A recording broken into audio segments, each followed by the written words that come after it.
ইরাকের প্রাচীন শহর কিরকুকে মাত্র ২৪ ঘন্টার ব্যবধানে ৬ দফা ভূমিকম্প অনুভূত হয়েছে। তবে এখন পর্যন্ত কোনো হতাহত বা বড় ধরনের ক্ষয়ক্ষতির খবর পাওয়া যায়নি। স্থানীয় ভূকম্পন পর্যবেক্ষণ কেন্দ্র জানিয়েছে সর্বশেষ ভূমিকম্পটি শুক্রবার সন্ধ্যায় আঘাত হানে। রিক্টার স্কেলে এর মাত্রা ছিল ৩.৫ এবং এর উৎপত্তিস্থল ছিল কিরকুক শহরে প্রায় ৩৫ কিলোমিটার পূর্বে।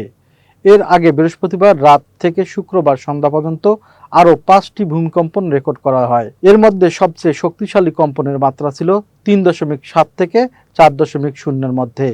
বেশ কয়েকটি কম্পন শহরের বিভিন্ন এলাকায় বাসিন্দারা অনুভব করেছেন। বিশেষজ্ঞরা বলছেন, ভূমিকম্পগুলোর কারণ খতিয়ে দেখা হচ্ছে এবং পরিস্থিতির উপর নিবিড় নজর রাখা হচ্ছে। উল্লেখ্য, উত্তর ইরাকের ঐতিহাসিক শহর কিরকুক প্রায় ৫,০০০ বছরের পুরনো।